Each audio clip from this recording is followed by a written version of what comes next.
Good evening. We have two disciplines speaking at the same time. Often in this college we talk about architecture, we talk about landscape architecture and planning, but many times we have a tendency to separate them. Well, tonight we're going to see how two different professions can actually join together and create a wonderful environment.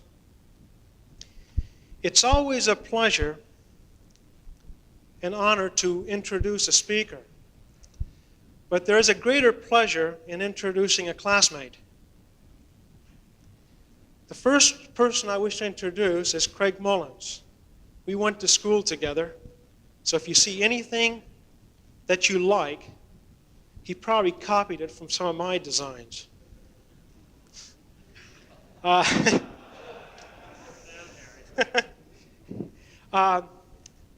Craig Mullins graduated from Ball State in 1971. He was in the first class. He graduated with almost full honors, Alpha Rho Chi Medal, Who's Who among American Institute of Architects. He won all kinds of design awards, and he continued this particular process after he got out of school. He taught here for 2 years, and then he went on to Indianapolis and worked for the firm Browning and Day. Later on, he became a principal of that firm, which is now known as Brown, Day, Mullins, and Deerdorf. Got them all.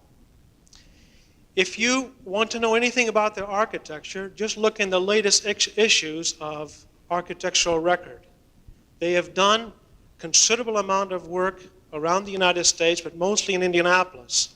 It's also interesting to note, to see that they were perhaps one of the major architectural and design influence in the city of Indianapolis. As we've seen Indianapolis grow in the last 15 years in the quality of design, their firm, in most cases, stood behind those projects. Another person that we have speaking tonight is Gary Bollier. Is that right? He's a landscape architect, and he graduated from this school in 1975. The important feature about him, he has the #1 stamp as far as registered architects in Indiana. So when you get your license, for an example, pardon? Registered landscape architect, I'm sorry. When you receive your license in landscape architecture in Indiana, you always wonder who has the #1. So tonight you get a chance to meet him. He is a marketing director in this particular firm.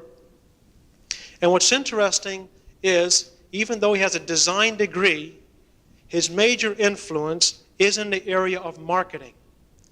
And tonight he'll talk about how design has helped him into the marketing field. He's also presently trying to get a Master's of Business Administration from Indiana University. He serves on the Indiana State Board of Registration for Architects. He's also recently went to Brazil on a Rotary Fellowship, so therefore he's traveled quite a bit, and he's involved with numerous of activities in Indianapolis. So without going any further, which I could do, I'd like to turn it over to Craig Mullins, and welcome home.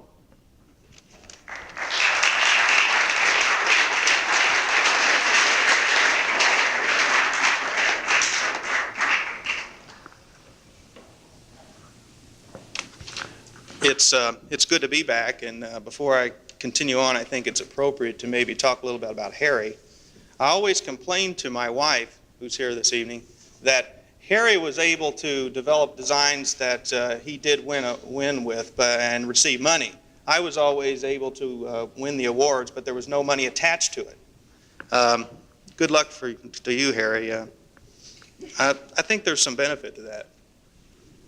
Harry and I had a lot of late evening hours, and as many of you folks do, in studios. I remember the studio when it was a Quonset hut, and somehow I have some belief that everything that happened over there probably was just as good as here, and environment plays a role in different ways.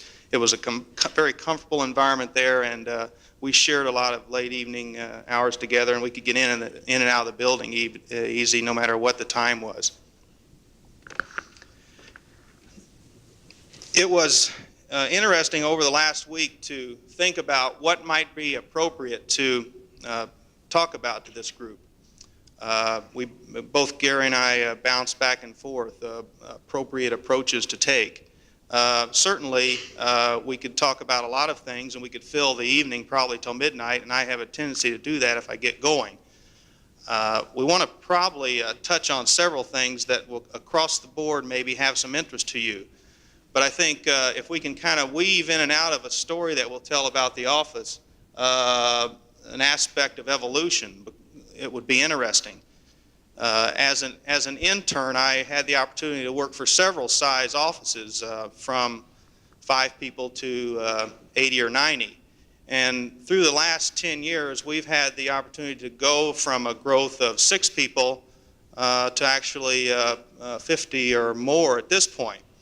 And at each step along the way, it presents different problems in relationship to how you run a business and how you treat people. By people, I mean not only clients, but how you treat the people that are in your organization. There are both sociological and psychological impacts along the way that really make you wonder what the profession is all about, and really ultimately where you're going with this thing, and what kind of benefits you can derive from it and everybody around you.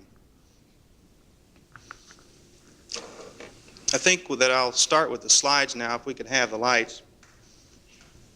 The best way to talk about any evolution is to show it in work, if you're an architect. And that's what we'll attempt to do tonight. We've had a history of moving to from about 4 locations. About 15 years ago, it was in Jim Browning's house, who is the founding partner. He very early on thought that he could get enough work in landscaping and planning, and this is in the mid-60s or early 60s. He felt like he could get enough work to keep one other person busy. At the time, he knew Alan Day, and they had some past project experience together, and that's really where the genesis of the firm came from. Both Jim and Alan, both landscape architects, working out of Jim's home on the north side of Indianapolis. And that lasted for about 3 or 4 years. Currently, we are located in a building in downtown Indianapolis. Downtown Indianapolis is very important to our workload in terms of the project that we do there. We have not always been located right in the heart of the city, but at this point in time, we are not sure that we could exist without being very close to the intensity of all the things that occur in the downtown area. The earliest projects that were done were of a planning and landscaping nature. They deal with both small and large environments.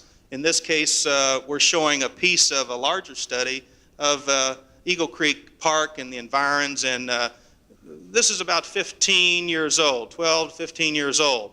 Of course, that's the backbone for landscape architects, the ability to deal with landforms and planning. What proper location is it for a clubhouse or for a nature walk or for play activity? And many of the early projects dealt with this, not in architecture per se, because there was no one there to deal with it.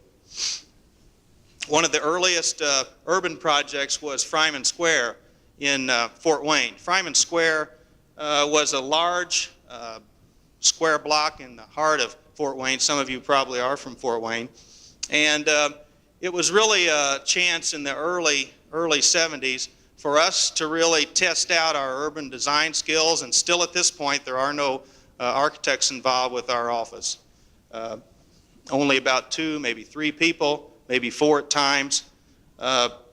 Interesting to to note a relationship here with Louis Kahn, who was doing a adjacent building. He called the fountain, which is a part of the park, a piece of architecture.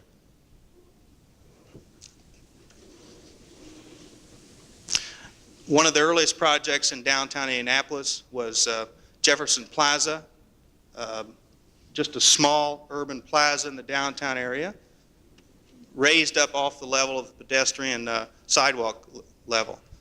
The first piece of architecture that we were involved with, curiously enough, was what we would call a joint venture or an association with another architect.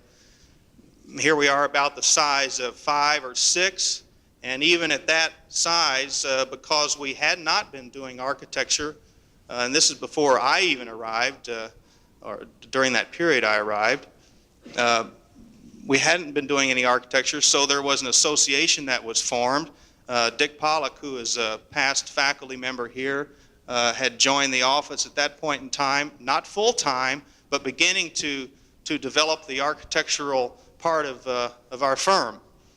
This is a small branch bank in Indianapolis at 82nd and College, and the key thing about this bank is how it fits in with the residential area around it. The sloping roofs are reminiscent of the slope roofs of the houses that are nearby, and the feature of the scale of the building, because it does get very high because of the clear stories that are allowing light to come in, and the brick, which is reminiscent of the materials around the area. It still is a fine piece of our early architecture, and is a landmark in the city that people do recognize because of its clean and crispness in design. Of course, during that period of time, this was early 1970s, sloping roofs of this type were very prominent. A lot of the small-scale architecture, that was being done, and still is to a certain degree. Banking architecture was very important to us, and that's how we developed other projects. After that one, we went on to do several with American Fletcher National Bank. This is a rehab, and I think rehabs are always interesting to see what was before. This is the before, and this is the after. One of the first butt-jointed glazing systems in Indianapolis on the second floor glazing system. This is right on Meridian Street at 2829 North Meridian. And then weaving in the aspect of land planning, we were asked to land plan 280 condominiums at 56 and Emerson in Indianapolis. And this is very early in terms of Indiana's realization of what condominiums were all about. So what we were doing here in 1973 was exploring what is the Indiana version, or what is the Indianapolis version of condominium. And as we look back, we find that a lot of people copied us, Harry, a lot of people copied us throughout the years that followed. The idea of putting a garage in front of the living unit, because you had to deal with a two-car garage, was very important. And this also had a little bit of historic rehab, so we got our first taste of what you do with old structures. And we got to try it out a little bit. We weren't just thrown to the lions right away where we had to deal with it on a major scale, but we could break into it easy. And I think that's important. How do you break into projects when you haven't done anything before? There has to always be a first time. This is the Fletcher estate, which is on the property at Windridge. And in 1915, it was built at a cost of approximately $2 million. You can imagine what it would cost to build this house today. It's probably one of the finest houses, single-family houses that exists in Indiana. Second floor was turned into individual apartments. We shuddered at the thought of putting shutters down on paper with our hands in the early 70s. It just made me really nervous coming out of college and having to talk to students, second year, fourth year design, about the new wave architecture, the new styles, and trying to break down the old barriers. But look at the detailing here. Look at the garage doors. Look at the shutters. Look at the divided windows. Right next to this is a contemporary house done in the same floor plan, and it just loses it all. It has great starkness. So there's some merit to what this is all about. It does sail very easy, where the contemporary stuff doesn't. And working on this project was doubled our space. We went from 1,000 square feet to 2,000 square feet, and we stayed there for about 4 years. Our first project before we got in there was the appendage at the right, which is the Fidelity Bank of Indiana. Dick Pollock and I ground out this project by ourselves. We were the designers, the draftsmen, the whole thing, the spec writers, and that's what it takes. You have to jump right in and do it. You can't teach others how to do it unless you've been through it. Our office was on the second floor, and we had envisioned an addition to this building over at the left, which you see here completed now. Angular type design, the punched windows, the sloping sills. These were traits which through the years, for about 3 or 4 years, people copied them, and you can still see them copying it. The project grew and is still evolving. What you see here is probably 2 years old, but the angular building, the 6-story buildings, are a simple precast frame, rotated so that it's not anything that's very strange in terms of off-the-shelf components. But what it does is give the developer an easily saleable environment for an office space, because he's got more corner offices, and corner offices sell office space, and selling office space is what it's all about in Indianapolis. And we're still doing those corner offices, and you'll see that evolving in some other designs. We got out of town. In 1974, we went up to Chesterton, again through the bank work, and we did some renovation work on an old bank plus an operations center. We did the site planning, the whole ball of wax. Interior design, myself and John Deerdorf, one of the other partners, we did interior design, and we probably didn't have any business doing it. But nonetheless, they liked it and we did it, and I don't think that we've ever ourselves done any of that since. This is our award winner, which before it was awarded 1976 AIA Design Award, which means in 1 or 2 years it was voted by the Indiana architects as the best building. Jim Browning referred to us before it won as Old Ugly. And it just goes to show you that ugly things can win, I guess. This was at that time, and this is 1976. At that time, it was the largest application for solar-heated architecture, a solar-heated building in Indiana. And it probably isn't the largest now, but it's probably one of the few, and it was purely a case where not all the utilities were available. Here's a study model. It looks very much like the way it ended up. Here's another study model. It's the way it could have been. This reminds me of some of the first-year projects that we had. And here's some close-up details. Nobody was using this metal stuff in the mid-70s. There were some bold attempts, but the detailing here is very crisp and very nice. It still looks as good today as it did then. I think this is a Robertson panel, and Robertson still is a leader in the metal panel industry.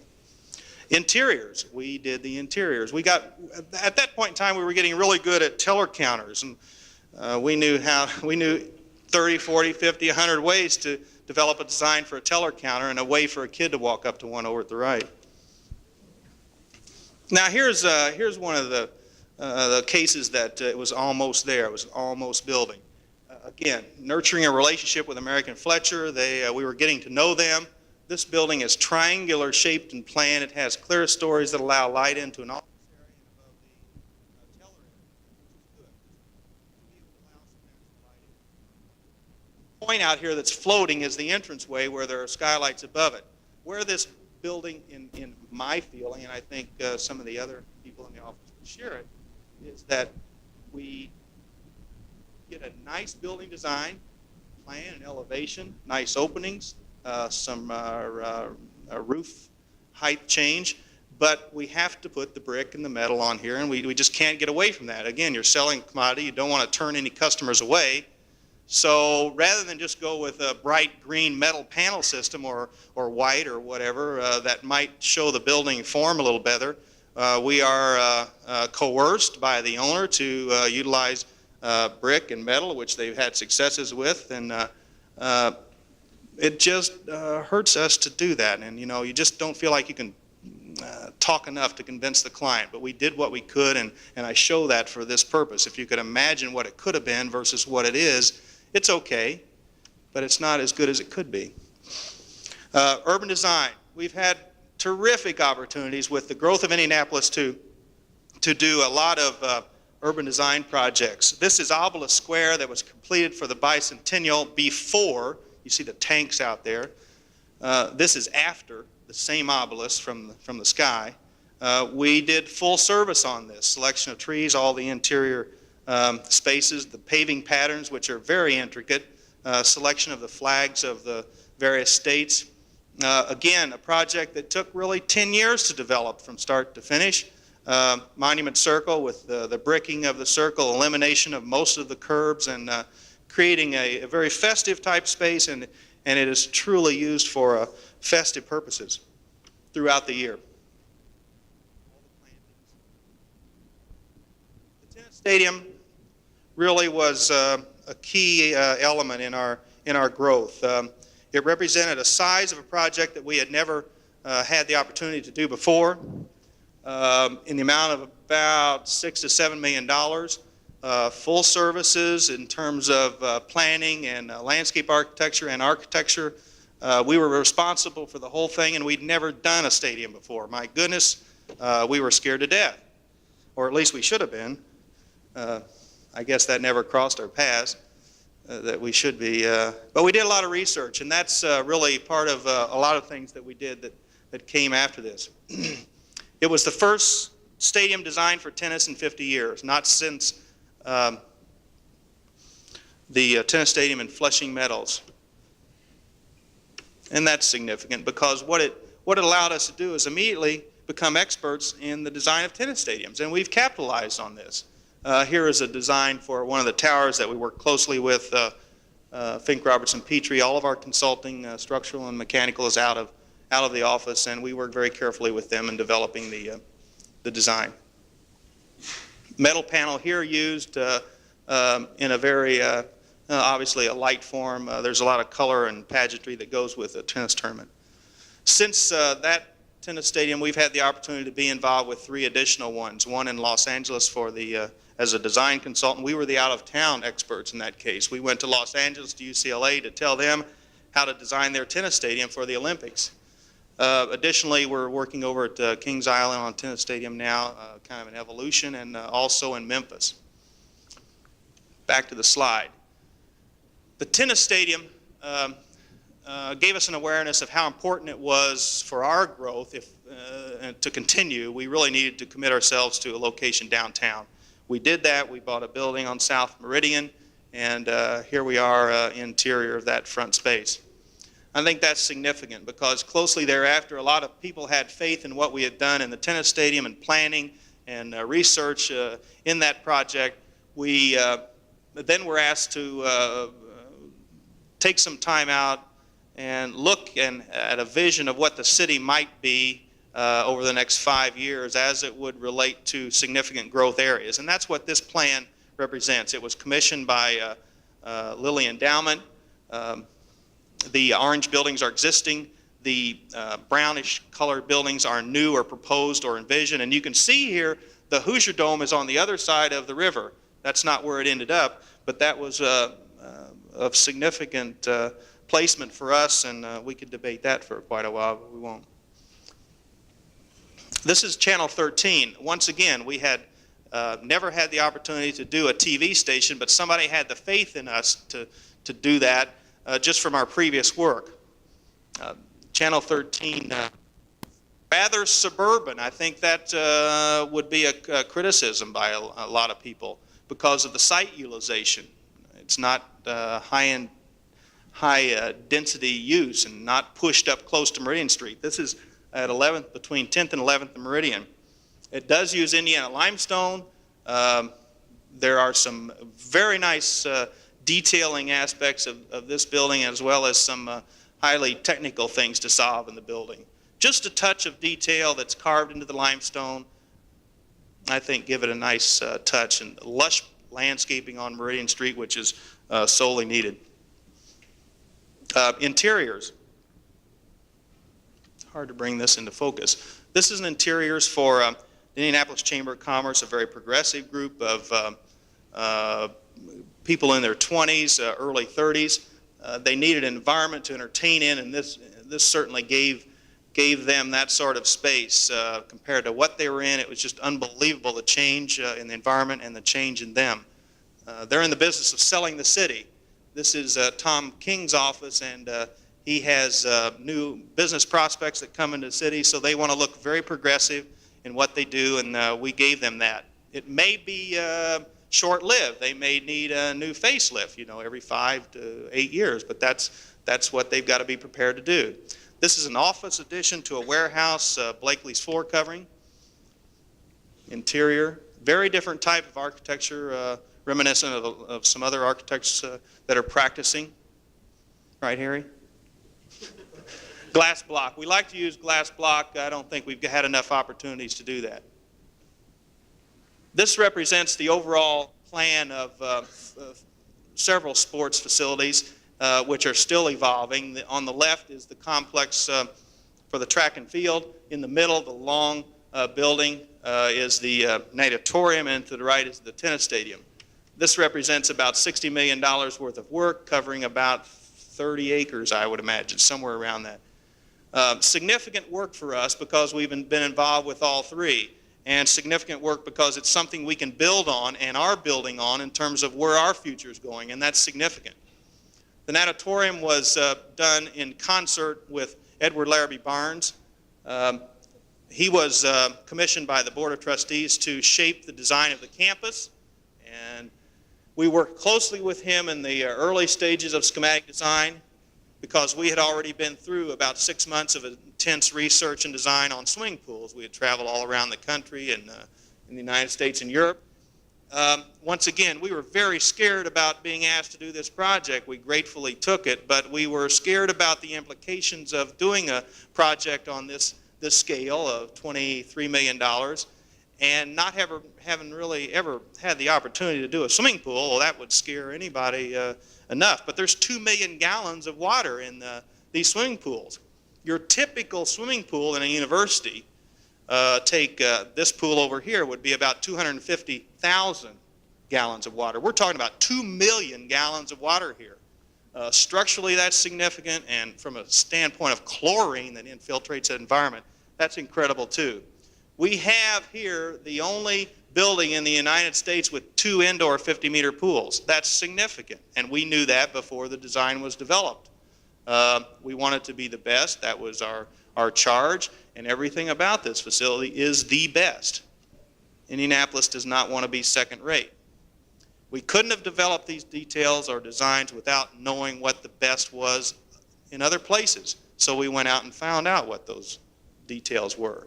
This is the control room, and control in swimming and all the other 3 aquatic sports is very critical. We could build an hour's presentation around this building. These are bulkheads that we designed. They cannot be bought on the market, and we designed them to match the contour of the gutter system. A lot of new materials being used here. Hopefully they'll stand the test of time, and so far the pool has not been emptied in 3 years, almost 4 years, and that's very unusual too. This is the track and field stadium, seating about 13,000. The unusual shape of the bulge off center is because the start-finish line is not in the middle of the stadium. The bulge where the most people are right at the start-finish line. This is all state-of-the-arts in terms of spectators, comforts, in terms of scoreboards, in terms of the track surface itself. Carl Lewis calls it the fastest track in the United States, and he'll probably break the world record here in the United States if he has a chance at it. He's come very, very close. It's a beautiful facility, and the main charge to us was, by the trustees, not to put up a stadium that would be objectionable on the skyline, and that's what we did. The Hoosier Dome, you're probably all familiar with, an incredible project from a standpoint of size and sheer magnitude and scheduling, and You can lose a lot of money getting involved with a project like this if you squander it or do not know what you're doing. This was in joint venture with a local firm, HNTB. All the work was done in our office, under budget, on time, and it's a marvelous facility. It's a part of an evolution of all these covered stadiums that are being built now, and I think this one caught it at about the right time where we really knew what to do with those inflated roofs and integrating it in with the architecture. Not only that, I think this building makes a pretty good statement in terms of its presence in an urban area where a lot of them don't. And this could have really been botched, but a lot of study was done right there on that main entranceway. This is one of the suites that VIPs can watch the ball game from. Very nice, and we did a lot of the interior design for these suites. This is Meridian Mark II.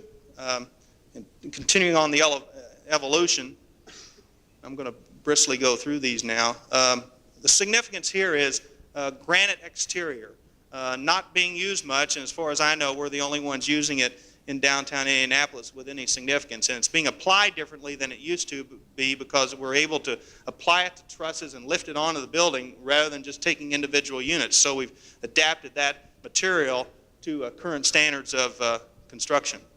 This one is also granite, a red color. Very nice interior spaces, and there again are those corner offices. Everybody likes the corner offices. Dramatic against the skyline. It's been a real crowd pleaser. This is Capitol Center 1. There will be another tower that will go next to it. This is just due east of the AUL Tower, in the shadow of the AUL Tower.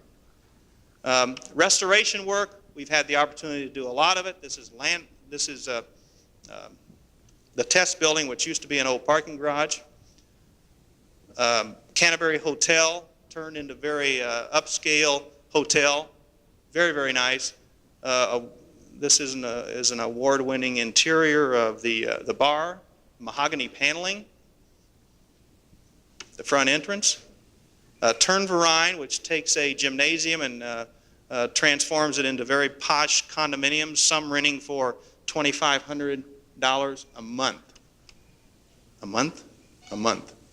And there is a market for that. Interiors, utilizing the best pieces of the interior that we can find. Transformation of an old building, commercial on the first floor, into this. Very difficult plan to deal with in this case. Interior core, fighting the code problems with that, and creating units in a basement. This is a basement. Residential living units in a basement. You can see the corbelling on the walls that come down there. Very exciting. Union Station, a mammoth undertaking. 3 years of work on that, and currently still in progress. For us, the hotel will open in February. If you get a chance, the one thing you want to see in Indianapolis is Union Station. Go in the head house, it's open. You will be very impressed with the quality of work in there. We've had a lot of opportunity to do both landscaping and rehab architecture with Eli Lilly Company, and I'll just give you some visions here of some of the things we've done. This is a connector atrium. There it is before, and this is how it was finished. The landscaping, pharmaceutical sales training center. They actually train their staff there to sell the goods. Some details. Greg Noesnik from Ball State has committed about 1.5 years to his life with this project. Nice winding walkways. Kind of a finale. We will and have been chosen as local architects for the Circle Center. All that Circle Center needs is a major tenant in the downtown area to make it viable in terms of a project. The project will cover approximately 2 square blocks. This Monument Circle is at the upper right, and the block immediately southwest of it is the first block. Some buildings will stay, some buildings will be taken down. Then the block immediately to the south is where Ayers is. Those 2 blocks will connect with the 2 west blocks, and probably the south block, which is not colored, it's where the Melvin Simon logo is, which is the block we're in, and we're not sure what our fate will be, but it's an incredible project, much like their project in St. Louis. Similar scale. They had to close the doors on several occasions already, and it's only been open 2 months because it was so crowded. The vision for this is incredible. Major second level walkway system and third level walkway system, 7 or 8 cinemas, about 150 to 200,000 square feet of retail space, office space, hotels. Major renewal for that part of the city in an area where it doesn't really look like it needs any renewal. Significant step to be taken by Melvin Simon and Associates, and we're hopeful that that will start soon. The intersection, development of hotel. Okay. Well, I hope that somehow we've woven in a little bit of the growth and evolution of the office. And Gary's had a significant role to play in the evolution, and the big task now is what you do with what you've got. What's your next step? And Gary's role is to kind of take a breather and give us a vision for that. And it's a critical role and needs a lot of people's participation. And Gary, why don't you?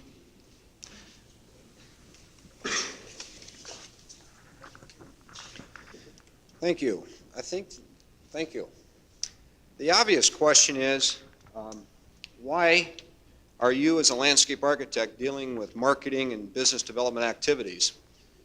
And that question can be easiestly answered by working toward the concept of what feels natural, what I feel best in doing.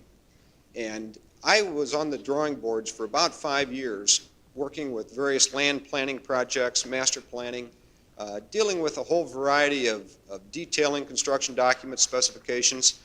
And our office was in a position, it was previous to joining Browning Day Mullins Deerdorf, in a position of looking for new work. And many of the principals of the firm I was working with were somewhat dragging their feet in knocking on doors and trying to develop new work that basically kept us all busy. And so I volunteered to spend some time exploring opportunities that we were aware of. And it was only on a part-time basis dealing with it. That's basically 20–30% of my work. But as I continued doing that, I enjoyed it more and more. And I started to realize that there's really a science, there's really a process of going through the process of bringing in new work.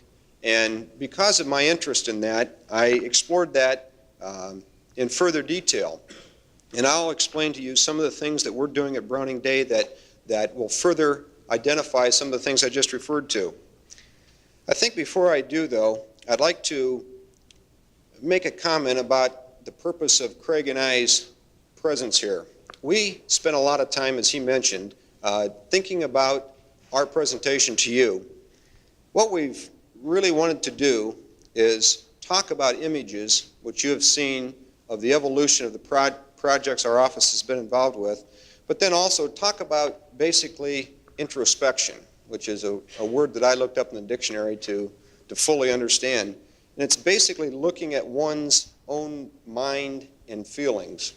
And I think as both of us being Ball State grads, it's been an interesting 10–15 years post-graduation of kind of looking back on where we were, what our expertise was when we graduated from Ball State, what our knowledge of the design professions that each of us represented was, and we'd like to somehow emphasize to the audience tonight that our thrust is to relay to you some of the growth that we've experienced and some of the things that we're doing today that we didn't anticipate that we'd be doing 5 years ago. And so what we want to do is make sure that all of you feel included, and we want to answer as many questions as we possibly can and have time for this evening. And many of you have small little cards with questions and comments written across the top.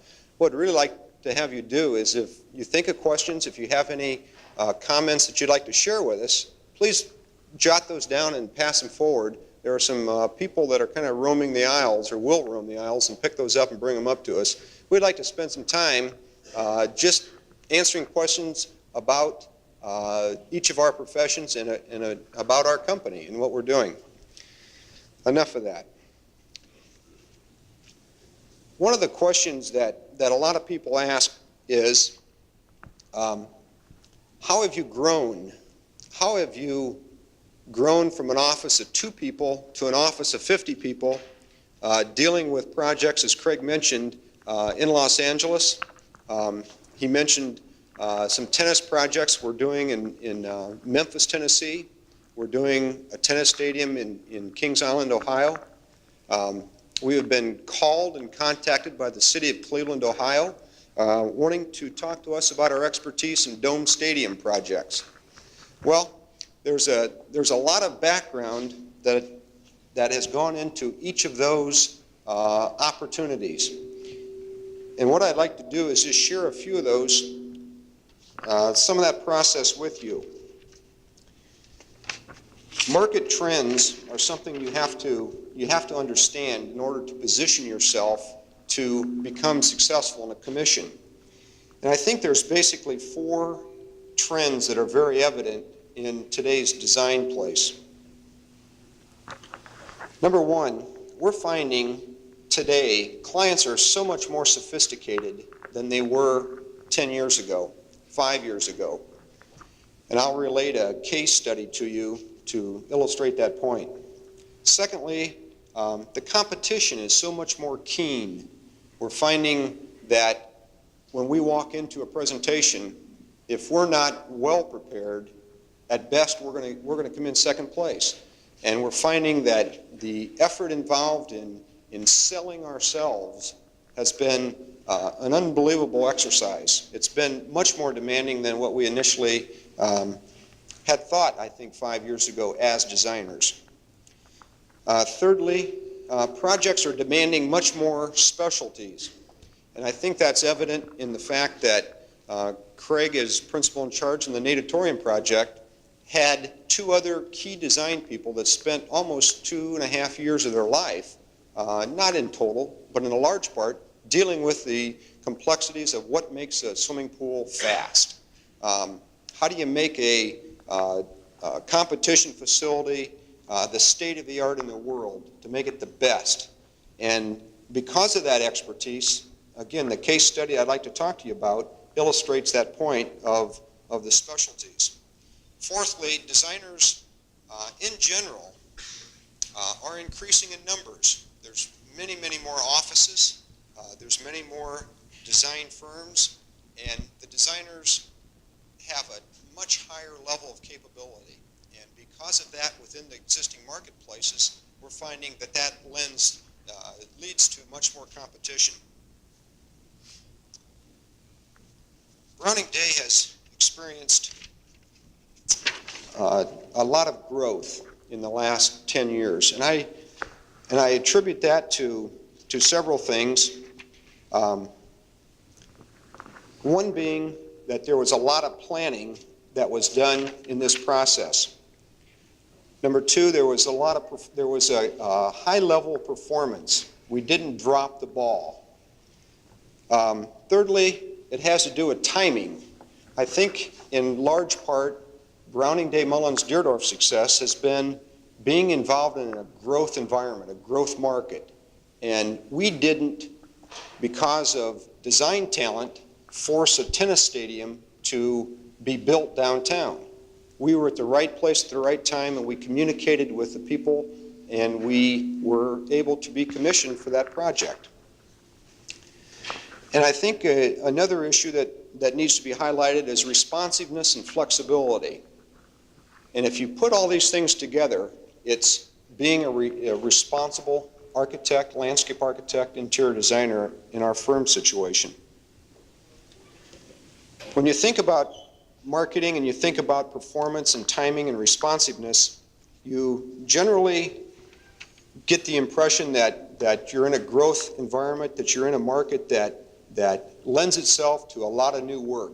And I think Indianapolis' situation recently has proven that point to be invalid.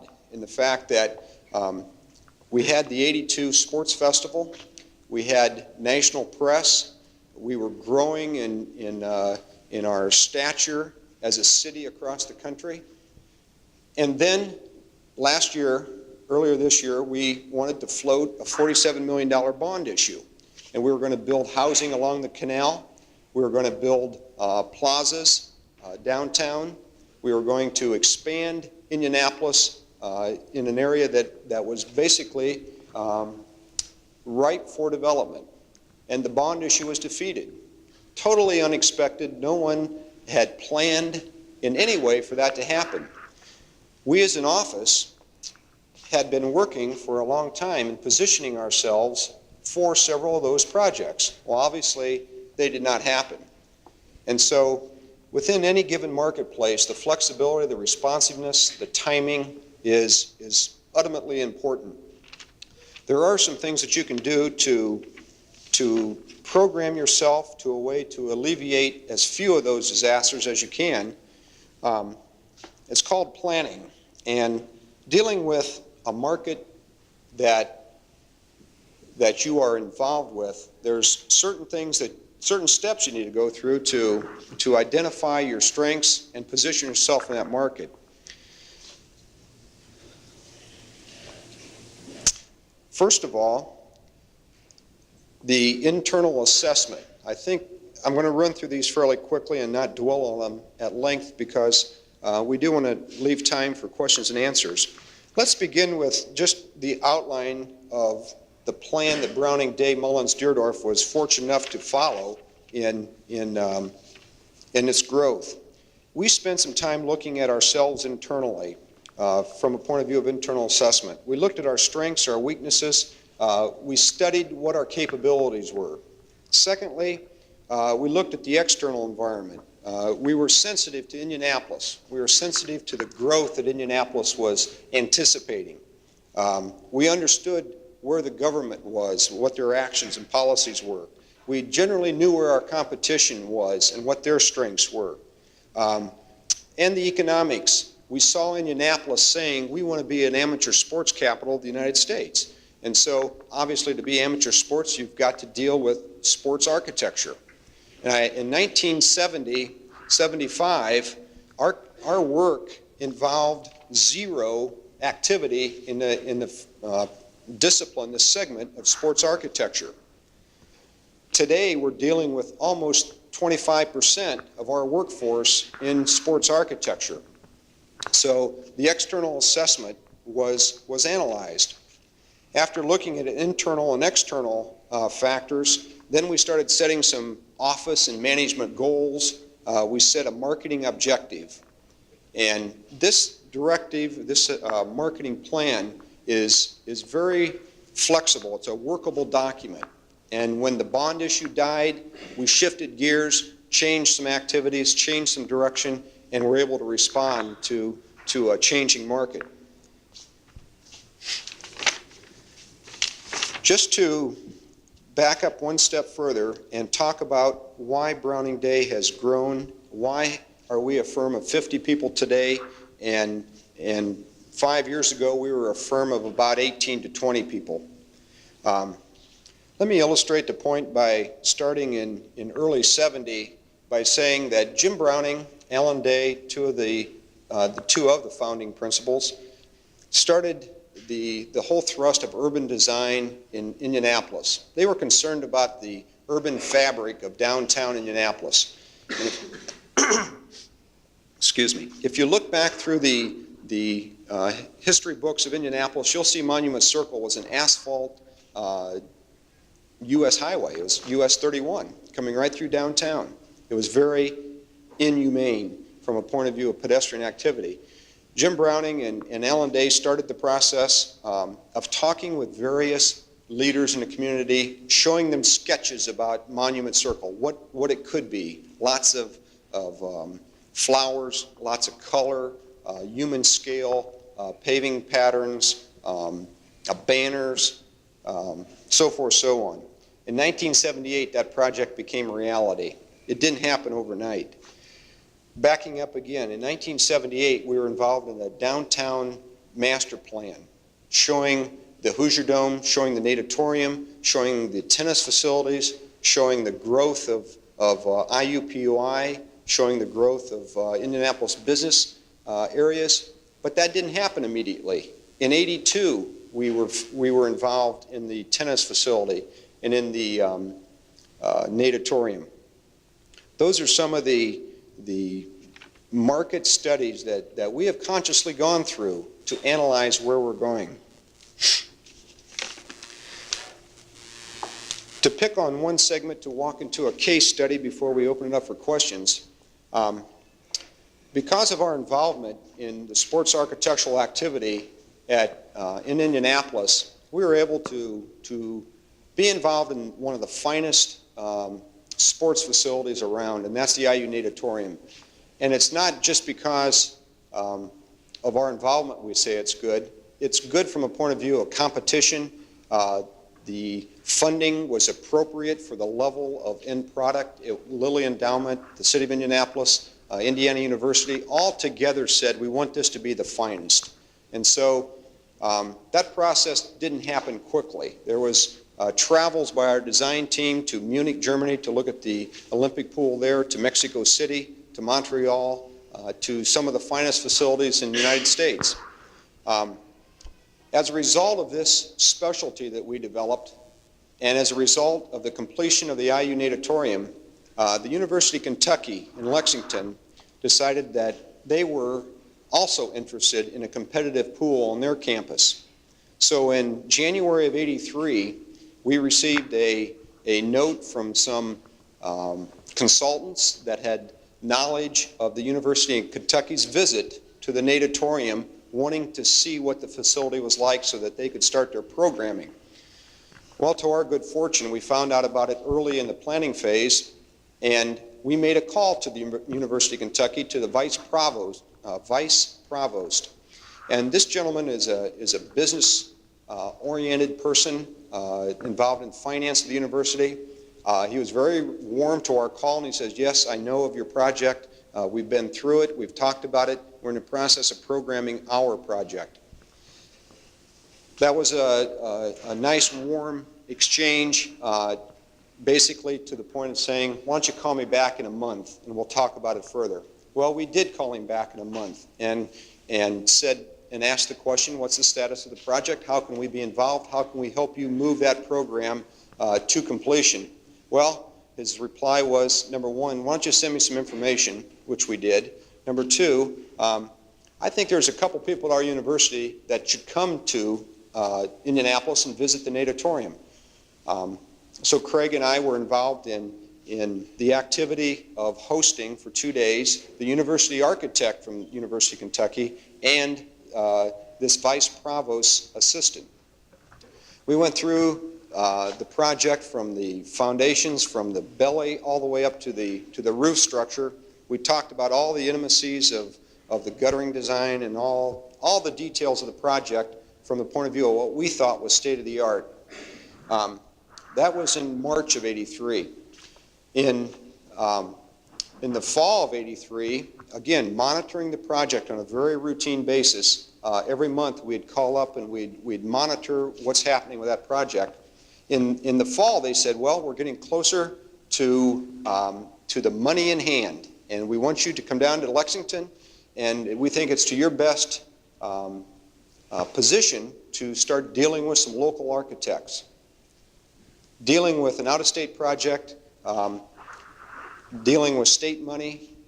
They want to deal with their own local people, but there is certain expertise that they didn't have on their own staff of various Lexington architects. So we went through the process of meeting with 3 different design firms after going through some research into what we thought were the most qualified firms to joint venture with.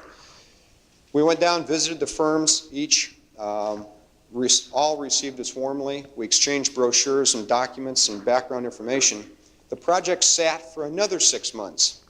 And at that time, in May of '84, the project was announced in the paper. When the advertisement came out in the Louisville Courier, We immediately called the 3 architects that we had talked with earlier. We immediately contacted the university. Of course, because of our follow-up, we knew that it was coming. We just didn't know exactly when. We called the 3 architects back and ended up making a decision to joint venture or form an association with one of the local firms. That was almost 16 months after we started the dialogue with the vice provost. And as a result of making the decision to join a particular firm, we were shortlisted, we were interviewed in a very formal way, asking very detailed questions, and again, I could spend more time talking about some of the detail that we had to respond to. It was more than simply, who's your project manager, what's your time schedule, and have you done one in the past? It was questions like, how do you deal with cost containment on your projects? You know, how do you deal with construction cost estimating, and what's your record in that specialty? We were fortunate to be selected for that project, and today we're about 70–80% through construction documents. The point I want to make is one that I started by saying, the marketing trends. The clients demanded a lot of us. We spent a tremendous amount of time nurturing that client, but it was because of the foresight we really stuck to it. We were flexible with their schedule, we were responsive to their demands, and the client it was a natural for him to say, I think this is the best team, because we had spent so much time working with him and he got to know us in a very intimate way. That's one of the successful adventures that we've been involved with recently that sort of illustrate the value and the purpose of marketing and planning. I could relate to you several other little less successful adventures that are probably more interesting, a little more drama, but one happened right here on the campus, in fact, not too long ago, that we'd like to forget about quickly and come back and try again.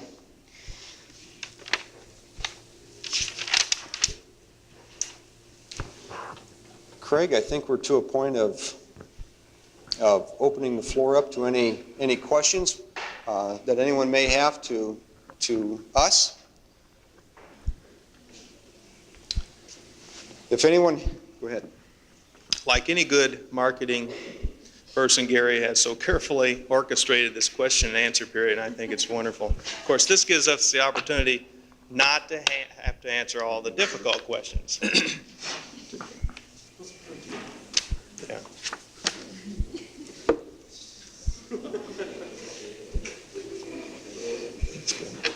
Good. Why didn't you consider design for baseball in the Hoosier Dome? Well, we did. The Hoosier Dome can be converted to a baseball stadium.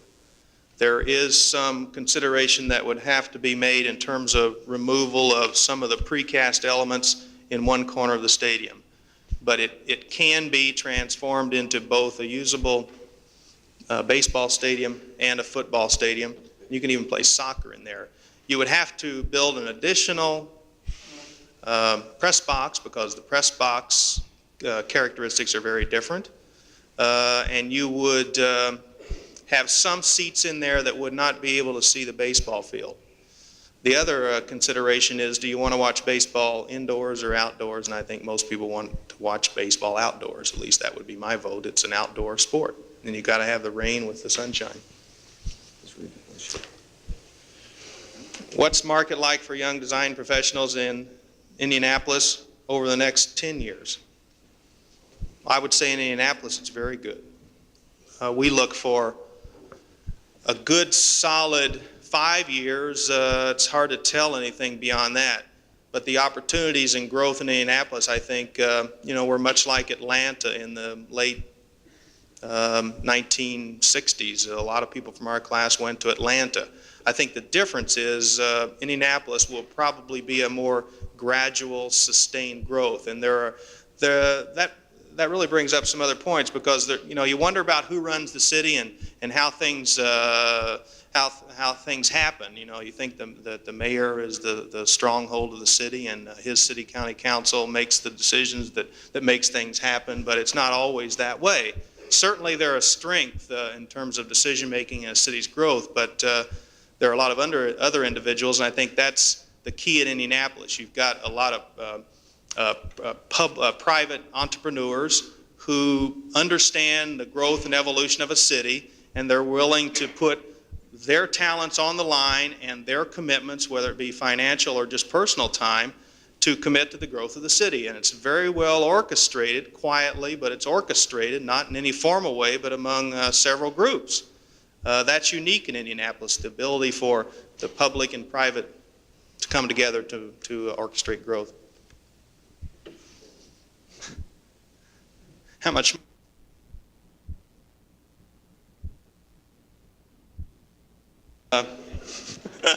Not enough for my wife.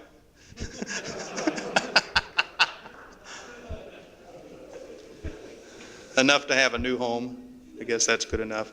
No, I think there's a lot of misconceptions, and we ought to clear that up now. This profession, I think, has kicked themselves a lot about what they make. I think there's a lot of quiet professionals out there that are making good money and aren't talking about it because they feel bad probably about talking about it, because architects aren't supposed to make any money. But there are a lot of professionals that do quite well, and that shouldn't be the reason not to get into architecture, because you're not going to make any money.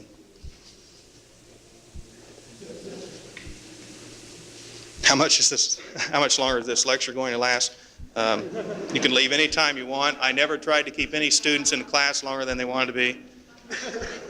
What makes a swimming pool fast? Several. Does everybody want to know about this? What makes a swimming pool fast? You must have one. Deep water, at least 7 feet and deeper. Very, very important. Good filtration and turnover water that's in a location that doesn't impede the forward movement of the swimmer. In other words, the best place to put water into the pool is on the bottom of the pool, which the Germans have done for years and years, not on the side where it creates eddies and slows down the swimmers. The third way is to put a bulkhead, which is a bridge at either end that is perforated. Bulkhead can absorb the bounce and allow them to turn without any impeding of the water coming back at them. Good lighting, so that the swimmer can see the turn when he comes to it. That's not necessarily good underwater lighting, but good overhead lighting to about 200-foot candles. Those are 4 of the things, and then those are very critical, because we have all those things that make the past. What type of approach does your firm take in training the intern architect? How many interns are on your staff at any given time? Probably at any given time we have a couple of interns. We believe in the intern program. In February we'll need a couple more, and any of you are candidates for that, I would think. Greg Clausen was our most recent intern. Greg did a terrific job. He moved into a set of working drawings with very little instruction and operated into a very tight deadline. I was very impressed, and we told him that, and we want him back permanently, hopefully. With the Sports Center tennis stadium, why was the overhead roof put on the south grandstand? It seems only as though it would be put on the west side. The south and north are all south. Okay.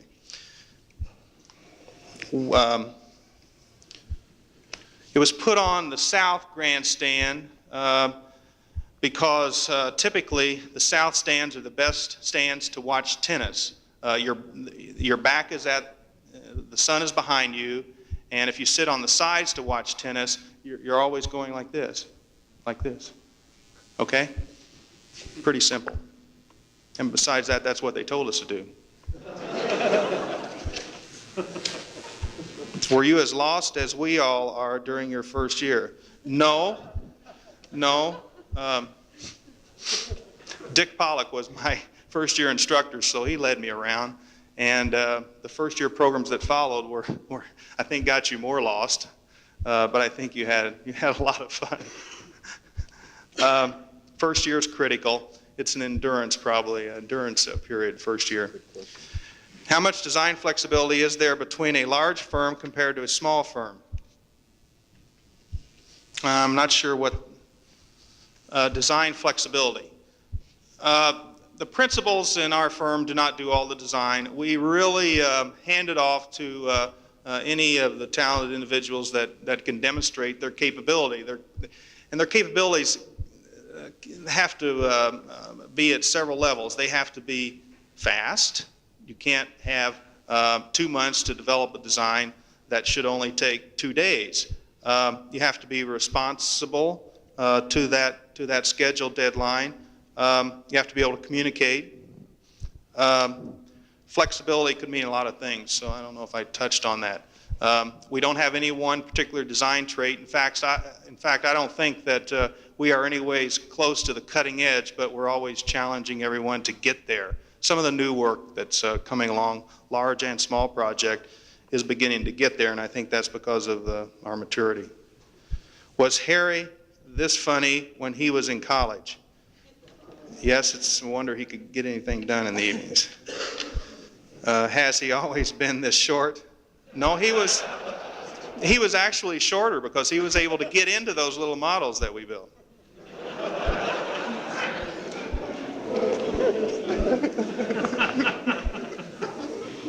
Are they going to facilitate the Hoosier Dome to handle baseball? Maybe. No, I think they're going to build a new stadium. And we're trying to find a location now, trying to keep on top of it. Do you see a demand for architecture in the near-distant future? I think architecture is going to change in terms of in the service that we provide. And we were talking about this in the last couple of days, and somehow we want to be there. I think the CAD systems are going to do a lot of things to change how we practice. We haven't gone overboard with CAD. We just purchased our first system in the last 6 months, and we're beginning to explore the possibilities of that. I think architects are probably going to provide more and varied services, maybe less along traditional lines that we think now, because we're problem solvers, and I imagine the faculty has already told you that. We can solve problems at various levels. I think once you leave here, you're going to have that basic skill level. You're going to be organized and be able to solve problems, whatever they might be. Why does your firm stay primarily in the Indianapolis area? How long do you feel it will remain a saleable market? Very good question. I think that relates to our size. If we, and we're not trying to get bigger and we're not trying to get smaller, if we stay at 50, I think that we've got to pursue more and more out of town, out of state markets, and we're prepared to do that. There are a lot of trappings that go along with that because it will take Gary and myself and the key principals probably away from our home, our work in Indianapolis, and we're not so sure that's a good idea. So it's kind of a turning point, and we're wrestling with that right now. Personally, I think that the field of leisure time, I think more and more we as a society are going to have more and more leisure time, and if you think ahead what architectural type work would relate to that, you have parks and planning and marinas and sports facilities and saunas and all that stuff. Maybe we're preparing ourselves for the leisure time society and the other things that would surround that. What is your office design response to the postmodernism? Oh, I love this. I think postmodernism is very trendy, and you'll see some of it creeping into our designs. And I feel very, very strongly about that. I think that if any of you are doing any of that here, it's okay. Explore it as a design, call it what you want, a crutch. It's okay because you can explore all the aspects of design in that crutch, so to speak. But I think it's trendy. I think super graphics were trendy. You probably will agree to that now because it's been and sort of gone. I think what we all should strive for is timeless architecture. All of our examples won't be that way, but that's where we're going. It should be timeless. Some of the postmodernism details and the qualities that postmodernism has, some of it is timeless if we would deal with it in the correct way. I think there's a lot of misdesign, if you will. Right now, my feeling it's trendy. It's about finished. Here's a question: how can landscape architects and architects best work together? I think the most obvious way is just because of the track record our firm has had. We have landscape architects and architects working together profitably, sharing responsibilities. It's sort of a tough question to answer except in an illustration. Community Hospital North, a 107-acre project in Indianapolis, the landscape architects of our office developed a master plan over several months, a lot of different alternatives, and now the architects are having opportunity to do office buildings on that project. And I think that's the relationship that we like to use. I think the concept of Eli Lilly, which was shown on this slide, was landscape architects dealing with certain segments of the work, servicing a certain need of the client, and architects complementing that with a different type of service. Is this your question? This is an interesting question. Without going into a lot of detail, can you comment on how knowing about local politics plays a role in marketing design services in Indianapolis? Is it important to know how the city operates and who operates it? Absolutely important. If you're not in touch with city politics or how a city operates, no matter what the size of the city in, then you're not in touch with what you should be in touch with in terms of your future growth. And that means joining organizations. It means speaking publicly as many groups as possible. It means socializing with friends in and not in your age group. Extremely important, and it doesn't have to be boring. If you can't make it into something fun, you shouldn't be doing that. When does a civil engineer know when a landscape architect should be involved? Or the question could be, when does a landscape architect know when a civil engineer should be involved? I think that question is equally phrased. I think the bottom line is just the technicality involved in that project. I think the simple idea of structures, bridges, I think civil engineers come in very quickly. I think the grading plans, a lot of the sculpturing of the land, I think landscape architects deal with that in a very straightforward way. I think that is in response to that question. I hope it answers that question. Oh, this is a good question. How has changed the firm's name so frequently affected my status?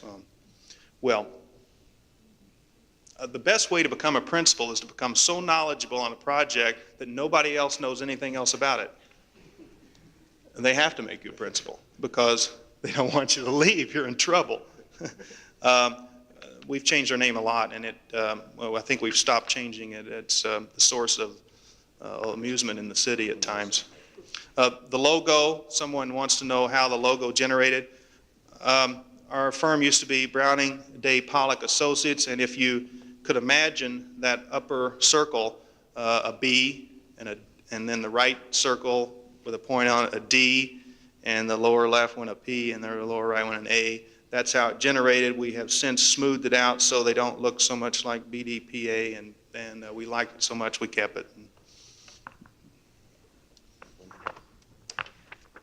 How does one go about recruiting potential clients before you have a reputation in that field? I think that's a great question. We're struggling with that right now. We have not been involved in a jail. We have not been involved in a medical facility. We have not been involved in industrial projects per se. There are several fields that our office just has not been involved in. And until we were involved in a pool, until we were involved in a stadium, we did not have that experience either. What we did on those two projects is brought to our team people who were experts, who allowed us to learn from their experiences that then we can now claim that expertise. So you start by aligning yourself, in one way to do it is to align yourself with others who have that expertise. Here's a question about, during the firm's evolution, what was or were the reasons behind the evident shift in emphasis from landscape architecture to architecture? If I left that impression, it shouldn't be, because landscape architecture is integral to every project that we do. And more so, I think it pays benefits.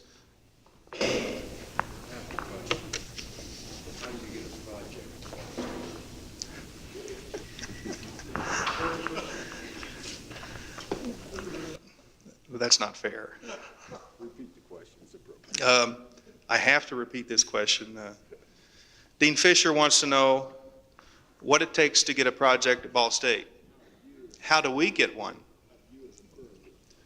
Well, we can't tell our trade secrets. We're working on that.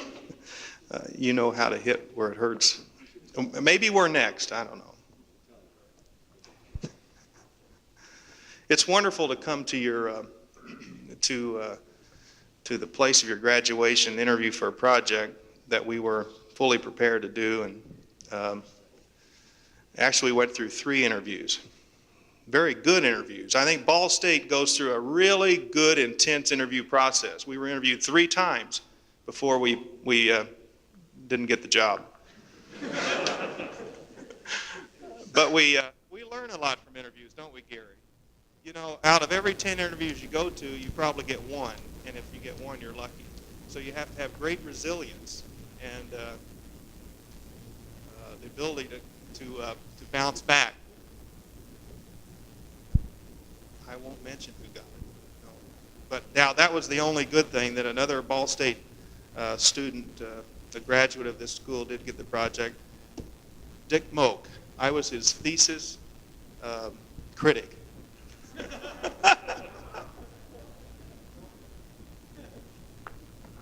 How does one go about recruiting potential clients before you have a... Oh, okay, we've done this one. Does BDMD participate and invest in any of their own projects? If not, why? Who asked that? Oh, you guys in our office. More and more, we're finding that we can generate our own projects. I think that we have invested, not as a firm, but individually in projects. It can cause problems. It can cause problems when you collect your fee, things like that. But we're finding that we can generate our own projects in working in concert with developers. And there was another interesting question here about working with developers. That's one facet of our work, and we do work with private institutions. Okay. Thank you very much for being so responsive, and I noticed that the sleeping rate was very minimal this evening. Thank you.